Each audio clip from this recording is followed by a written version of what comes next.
What's up, guys and gals? My name is Splattercat, and we are here at the Nerd Castle with the next horrible victim of my lack of planning, and also my inability to play the game properly. Our previous playthrough ended poorly. We had died to food poisoning, and so unfortunately, without the royal food tester around for the Nerd Castle, we had found ourselves vomiting and just sort of shitting ourselves into oblivion, which is what you do when you have food poisoning. It is no fun. I've had food poisoning 3 times over the course of my life, and it has been really, really awful every single time. Not fatal, but really, really awful. I've never had to go to the hospital or anything, though. You just sort of ride it out. I don't know where the game has decided to start us right now, but it is it's minus 18 degrees, and so our survival prospects are looking very, very limited unless we can get out of here and we can find a place to shack up for the next little bit. And so really there's not going to be a whole lot left for me to explain here. We've pretty much played the game out to its full breadth. All that we're doing now is striving for high score, basically. I would really prefer to survive like 7 days on camera before I totally quit. Oh, I know where I am now. Okay. Let's keep an eye out for wolves, because obviously at this point in the game we have 0 ways to deal with wolves. We have no way to fend them off, we have no way to fight them, and we have no way to wound them. I mean, we can fight them with our fists like we did in the first episode. You can kill a wolf by punching it repeatedly in the side of its head, but that tends to have a little bit of collateral damage, namely your fingers. The phalanges don't do well in that situation. They end up quite I would say nubbinly. So they would be chewed down to a nubbin, and then you just add a "ly" to the end to almost make it sound jovial or a little bit humorous, but still, getting your fingers bitten off by a wolf is not humorous. I don't know that I could make humor about getting your fingers bit off by a wolf. It's a tough sell. It's a tough sell. From a performance perspective, it is a very, very difficult sell. And so we're inside, nothing in here. This place sucks. Goodbye! The out of doors. Let's hit all of this. I wanted to go explore, but then we died. So unfortunately, during this playthrough, I'm going to try and explore a little better this time, but I'm sad. I'm very, very sad that I've been unable to have a long-term survival succeed. Ooh, work boots. Okay, reclaimed wood. Nothing looking incredibly... A pry bar, okay, a candy bar. A bandage. Wow, that one had a pretty good item density. What do we have on us? We have accelerant, we have basic boots. I'm going to go ahead and throw on the work boots because they're 72% and it gives us a little bit more heat retention, so we may as well. They're going to wear out eventually, but a lot of things went wrong in the previous playthrough. We failed at repairing our jacket. It was just insult to injury, insult to injury. I think we should be able to loot this entire place out before tonight. Hope nobody needs this anymore. Ooh, 88% condition. All right, and so we got a really, really good coat right there. Let's throw that on. That gives us plus 3.5 degrees Celsius in heat retention, so it feels like 7 degrees in here. I'll take it. I'll take it. We've got that. We've got cardboard matches. We'll take those. That all looks nice and useful. We've got a newspaper roll, which, as we learned in the previous episode, we could break down into tinder plugs, which work out pretty well. I wish that there was like a continuity mode where like things would just stay around and you just have a new survivor so that you could practice a little bit and get used to it, but I understand, I understand. What does it feel like? -9 right now, even with all this even with all of our clothing on. I don't think we're gonna make it. It says we're wearing blue jeans out in the snow. They get wet really, really easy. That fabric o' death, as we talked about previously. Alright, cabins, give it on up. I know you got something good in here. You better give it on up to me. Ooh, we got a dead guy this time. There was no dead guy last time. A down ski jacket. No matter the mission, that jacket is down. You hit him up and be like, yeah, where we riding? Where my shooters at? I am your shooters, boy. And so we'll crap out of the backpack. I have no idea what I'm talking about anymore. It happens from time to time where words just come out and I have no explanation for them. They just sort of exist all by their lonesome. Another tinder plug. Okay, not as useful as some things we could have found, but I suppose it's acceptable. Oh, there can be a gun on the wall in each of these cabins. Hello. Oh, pork and beans. Pork and beans. Okay, so we got ourselves some pork and beans, but we don't have ourselves a can opener. And so until we get that from the ski lodge, unfortunately, we're not going to be able to eat it without smashing it and damaging the quality of our beans. Our legumes will be sorely wounded should we resort to that tactic. Is there anything in here? There's no gun rack. There's nothing in there. Oh, there's a metal bin. Let's have a look. I could use this. Wood matches, so 12 matches. That's something. In the previous playthrough, that is, I had felt as though, oh, fire log. How did I miss that? Jump in here. Yeah, fire log, you are welcome to cometh with me. But no eye contact. Let's go back over here and check the final one for maybe a gun, maybe a useful thing here or there. And gun, I think we have not found, but a backpack will work. That'll come in handy. Hey, 500 milliliters of water. Good. But nothing else, unfortunately, and the meter was moving slow on that one, so I thought we were going to get way better scavenging than that. We got a couple bits of firewood. It's alright. I think that'll work out for us. 7 degrees inside. We shouldn't have to worry about freezing so long as we're inside. What time do we have right now? It's 2:20. We have time to loot all this. Let's go. We just need to hustle. We really, really need to hustle. And then that'll set us up so that we don't need to hit this side of the lake ever again during this playthrough. Tomorrow, the next thing that we're going to be doing is going to be hitting the Trapper's Lodge to see if the gun is there. Because that's the #1 thing I find that keeps me alive. If you don't have the gun, you have a very, very hard playthrough in front of you because you're going to be scavenging food as your singular way to sustain yourself. If you don't get the gun, you can't hunt, and that's that. Although I have gotten the gun and no knife before, which is surprisingly frustrating because it won't let you just bite a hunk off the deer and then just like spit it onto the grill. That, I guess, is frowned upon within the confines of this game, and so don't be biting and spitting any deer chunks, I guess. What do we got? An accelerant? Okay. It's really, really dark in here, unfortunately. So we got another newspaper roll, so we can make tinder plugs out of those so that we don't have to worry about our kindling running out.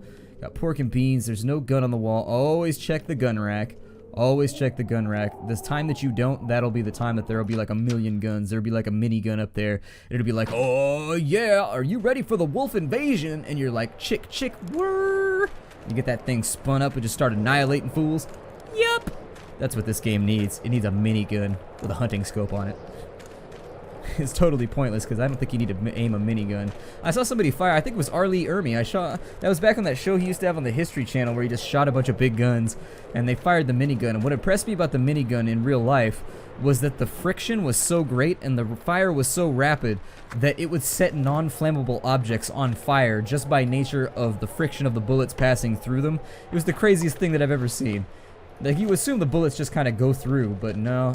They have their own little frictional thing going on that causes them to catch fire and destroy quite a bit more. Basically, you get like an incendiary effect almost. It was pretty cool. And then I saw, what was the name? FPS Russia. I watched a couple of his episodes. I used to watch it a lot more, but I've seen him use the incendiary rounds and things. That was very, very awesome. By the way, I've been playing over 9,000 Zombies, and I like the game very much. Last night I made it up to round 25 or so, and I got up to 30,000 kills. And I was thinking about it. It took me 3.5 hours to get that far, and the top score in the game is 550,000 kills or something like that. And I was just like, that's unfathomable. Like, does he just leave the game on? Because there's no save mechanic in the game, and so does he just leave it on and comes back and just plays a little bit more? Or does he leave it on and he's come up with a sustainable base? I'm pretty sure my base was sustainable, the one that I built. The reason I died in round 25 is because I did something dumb. I left my Fortress of Solitude and got myself chewed on. It was disappointing. It was definitely one of those derpy moments where everything was fine and I decided to play risky because I got bored. And it got me killed. It done got me killed, unfortunately. Nothing in the drawers, however, we did get mittetins, and so let's throw some mittetins on our fingies. 85% jeans. Let's go with the 85% jeans. That seems like a marketing term. They'd be like, 85% jeans in the commercial. It seems like something a guy in marketing would say in order to get you to buy something. But I would want 100% jeans. Don't give me 85% jeans. Makes me think that there's like a hole in the crotch or something. And then every time I go to the bar, or like, I'm not going to be leaving anything to the imagination. Like, how are you supposed to give the goodies away for free? Peanut butter? 1,000 calories. Hell yeah, I love peanut butter. Peanut butter is the greatest. So this guy was walking around with peanut butter and sardines? Not the ideal lunch, at least not for me anyways, but I'm not gonna knock it too much. I mean, I've had a peanut butter and cheese sandwich before. I've had a mayonnaise and peanut butter sandwich before. Like, there are some definite weird sandwiches out there that I've been in the presence of when they descended from on high. And they aren't quite as bad as you would think. They're okay. Like, they work out all right. You should be adventurous every once in a while. Just make yourself a weird sandwich. My old man makes banana and peanut butter sandwiches. He loves them. Loves them. Banana and peanut butter sandwiches. Slices the banana up, throws them inside of a roll of bread, and then covers it in peanut butter. I don't know. At least they seem to have kind of similar flavors. Like, those are both really mild flavors. Banana and peanut butter are really, really mild. It's when you mix the strong stuff together that I just can't fathom how you would get it down your gullet. I don't know. You would need to slide it down with the assistance of some kind of fluid or something. Into the drawers! This one's gonna have something. Yep, basic gloves. Alright. A granola bar. Until we find a gun, we're sort of subject to whatever we can scavenge up right now. A bunch of useful items out of there, so I won't complain about that. I thought about complaining about it, but like, you know what? The game is giving me too many useful items right now. I quit. I can't play this game anymore. This game is... yeah, in the snow. I'm gonna go and check this way because I don't think I've ever gone this way on the lake right now, and we're not freezing to death at the moment, so why not? Are the basic gloves not as good as the mittens? I bet they're not as good as the mittens, are they? Yep, they are nowhere near as good as the mittens, and so the mittens shall stay upon my hands. Part of me wonders if I should be taking off my clothing before I sleep at night because the degradational effects seem to be really, really severe in this game. It might be worthwhile to actually just sleep naked, essentially. Just get down into the booth and show off that birthday suit. I don't think that there's anything off this way, but I've never truly looked, and so I think there might be something that we could isolate over here. The southern access of the river. I don't want to get myself too out in the boonies right now, but I do want to have a little look around. I want to get some exploration done. I don't feel like the last couple, we've been redoing the same tasks over and over again, and then dying to accidental... Okay, so a snowstorm just came in. In the interest of keeping us from getting lost, I think I'm just going to go to the ski lodge. I don't think we should be out in the storm right now because we're getting closer. It's the afternoon, and pretty soon it's going to be very dusky out, and I would prefer, since I'm not built like a husky, I don't want it to be dusky. My friend has a husky. That was the first thing he bought. He got himself a master's degree in chemistry, and he got a job for Genentech, which is in California where I live. Genentech employs a ton of people in the East Bay. Like, seriously, if you have a technical degree in chemistry or just about any sort of material science, you're probably working for them in my hometown. And you got a job, you got a 2-year contract with Genentech, which paid like insanely well. You got to go to work and wear a lab coat and do rat testing or something. He did quality assurance, so he would take batch samples from every batch of pharmaceuticals and he would give them to rats to make sure that there was nothing wrong with the batches, and he would monitor their health and so on and so forth. And it was a really well-paying job. He treated himself to a husky, though. That's what he got. He got himself a husky as his first sort of major expenditure. He had it flown in from... It was bred in Alaska, and it was like a $3,500 dog. Like, it was a really, really expensive husky. I was sincerely... After they had it shipped down here, it was somewhere around the realm of $4,000, $5,000 just to get the dog here. Like, damn, man. And he wasn't even a dog person, like, but he decided he wanted a husky, and he still got it to this day. Its name is Titus, as I recall. He moved away. That's why I don't remember the dog's name. He used to be a really, really good friend of mine, and it's kind of weird how people fall off as you get older. They just kind of move around. He's living up in Portland right now, I think. His contract ran out with Genentech. What is that up under there? Maybe a rock or something? Either way, his contract ran out with Genentech, and they didn't renew it. And so he had to move all the way up the coast in order to find himself a new line of work. We'll grab that sody from right there.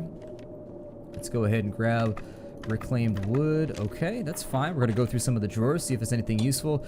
In my experience, this desk doesn't tend to have anything that's really that great for survival, but I still search it every time anyways because you can occasionally get some things that are good. We got a toolbox, which doesn't strike me as being that useful.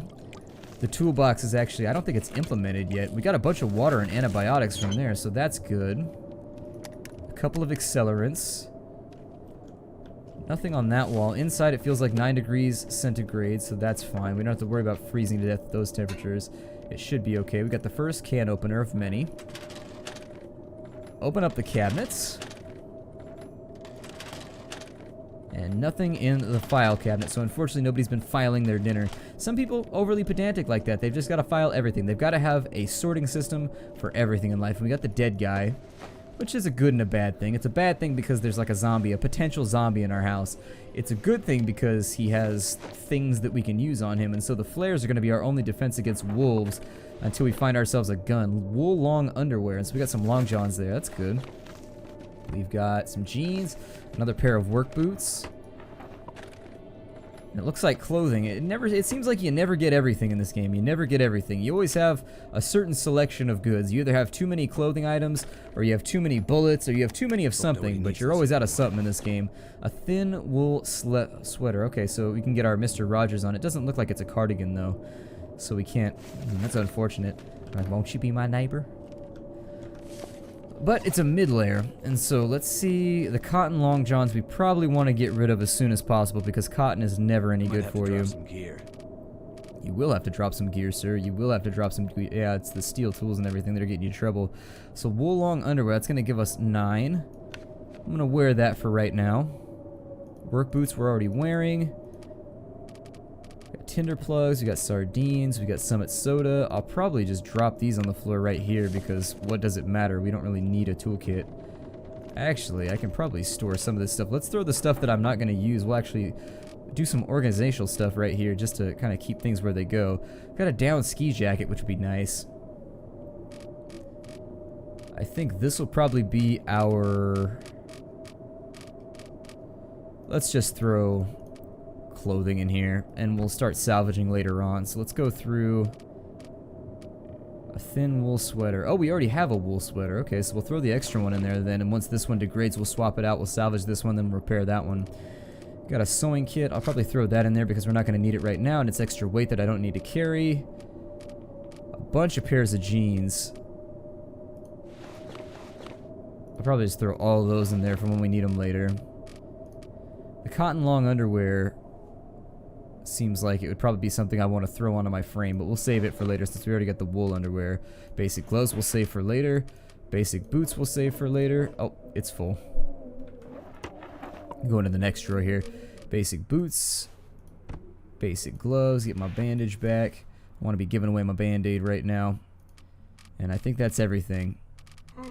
So now what I want to do is let's throw just the random goodies in this cupboard. It can hold 5 kilograms. So let's just throw... No, there's a down ski jacket still on me. Anyways, let's throw our utilities in here so that we're not carrying around too many things. Start from the bottom, I guess. We'll keep 2 flares on us, but not too many. And by flares, I mean the jeans, because I got to get my 70s on sometime. Or 60s? I don't know. I think they still wore flares in the 70s. I seem to remember disco being involving flares of one kind or another. Throw the tools in here. Yeah, yeah. And everything else looks okay.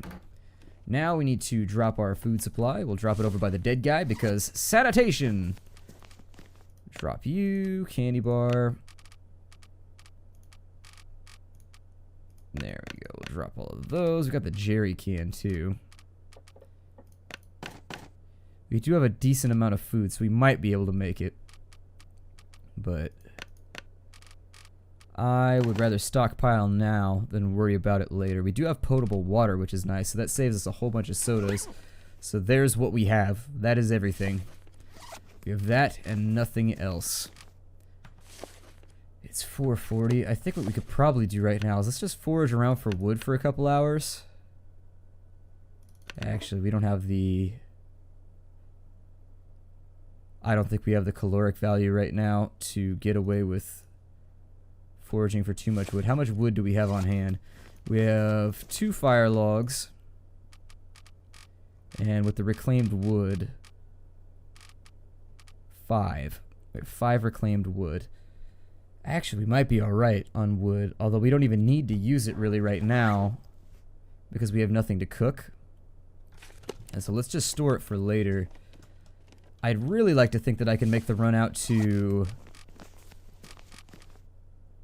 Oh, it's so close though. It's like 5 o'clock right now, right? Oh, yeah, it's 5 o'clock on the dot. Oh, it's gonna be... We'll cut it real close if I try and make it out to the hunter's place. We'll drop all those.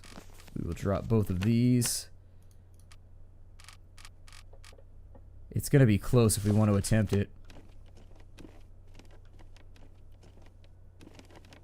Let's try it. Let's live on the edge. We've got nothing to lose right now anyways. I don't think it gets dark in this game till somewhere around... Maybe... How fatigued are we though? Are we going to be able to make it out there is the other thing. Because if we break down in the middle of the forest and we're unable to keep ourselves... Rollin', rollin', rollin', to quote Fred Durst. I think that, God, when did I ever think that that would happen? Quoting Fred Durst on the channel. Usually I just lampoon him and make fun of him lightly. I think we can make it. This is a very, very risky thing to do, and I would not recommend it at all. This dude's yawning made me think that there was a wolf nearby, an especially tired wolf that was ready to eat us with the last ounce of his strength. Let's search the corpse. Some wool socks. And can we make it? We may or may not. We're gonna try though. We're definitely gonna try. If we can make it to the hunting lodge before nightfall. I mean, it's actually, the weather is really, really good right now, so we don't have to worry about freezing to death or anything. I think I could whip out a match or a flare if it gets too dark and we could find our way that way. A flare puts out a surprising amount of light in these situations, so it'll probably be suitable. There's never anything in this building that I've seen so far, although personally, since it's so close to the lodge, if I was in a survival situation, this would be where I would come to get all the wood from. It's easier to rip it off the walls than it is to actually get it from the trees, so that's what I would do, especially since a lot of this wood right here is going to be worthless, and finding dry wood in the middle of winter is it's a pretty hefty task. In fact, I think that would be the big thing that you would have to think about in that case, is that most of the wood around here is just going to be soaked. It's going to be really, really difficult to get lit no matter what supplements you have. There's our 2 mountains right there, so I'm just going to head in that direction. Those mountains are right at the base of it is where you find the hunter's cabin, so fatigue is going to get us pretty soon though, so I'm hoping we can make it all the way out there. I'm going to watch for bodies, but they're not that important. It's not something that I have to stop off and get right this... Oh, and there goes fog. That rolled in quickly. So now we have a very, very real problem in front of us. A fog is rolled in. We want to keep our heading. 100% we want to keep our heading. But I think somewhere around here is where we're going to want to jump ship and cut left. Yeah, here it is. There's this deer right here. I remember that deer. So if we go this way, we'll be alright. And we're just going to have to stumble around blindly for a little bit. We have no other option. I was not expecting... I definitely thought that we could make it to the hunter's cabin. I was a little bit on the edge about it, but I was pretty sure we could make it. But this fog bank is a big, big thing that could really sort of handicap us with regards to that. So I think the hunter's cabin is over here.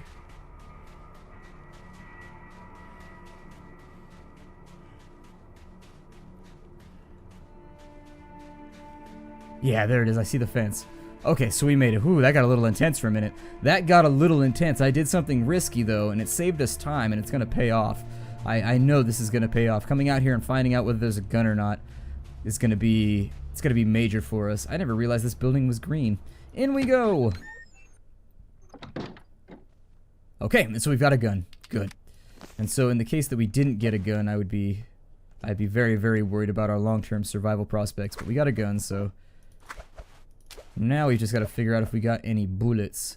And so we'll hack the safe in a little bit once it's too dark to do anything else. I keep the gun out all the time because it makes me feel good, and it reminds me it's also kind of a weird Freudian like penis thing. So, what can you do? Sometimes a gun makes you feel better. Nothing in the locker, unfortunately. And so we may not have any bullets, which has never happened to me before. I've always found bullets in here, so I guess that's another thing I've got to add to the list of things that I have learned. Luckily, I know where we can get some bullets, but a mid-layer. Light, but not particularly... Okay. What temperature is it in here? 9 degrees. We'll be fine. Metal container, bullets. You want to help me out here? I guess not. I guess not. We just got to hope that it's going to be inside the safe, I suppose. How are we looking on weight bearing right now? We can get another 4 pounds. Alright. It looked like there was something back there for a second. We don't need a fire, so I'm not going to waste any of the firewood. Instead, let's crack this bad boy.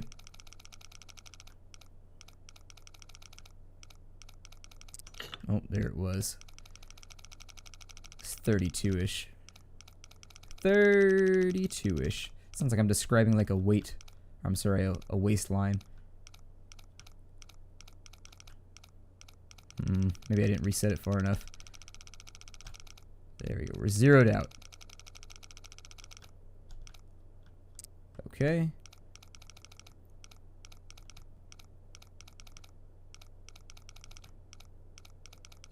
Can we do it? Where is it? I know it's here somewhere. God, it's gonna be like full rotation.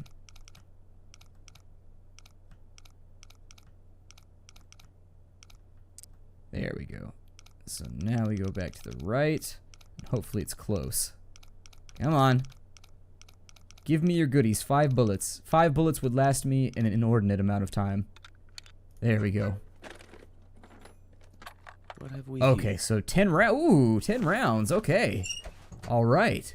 We actually got far more than I expected, or far more than I even require. And so we've got ourselves some bullets. We're ready to roll right here. I think we're just about at the end of the episode. And so my name is Splattercat. Thank you for joining me here in the Nerdcast for another episode of The Long Dark. Things are looking good on this playthrough. I'm going to try and be a little bit more careful and not starve to death in this one, because I do think that that's a pretty good goal to aspire to. I will see you all in the next episode. Take care out there, everybody. And as always, hi do from me to you.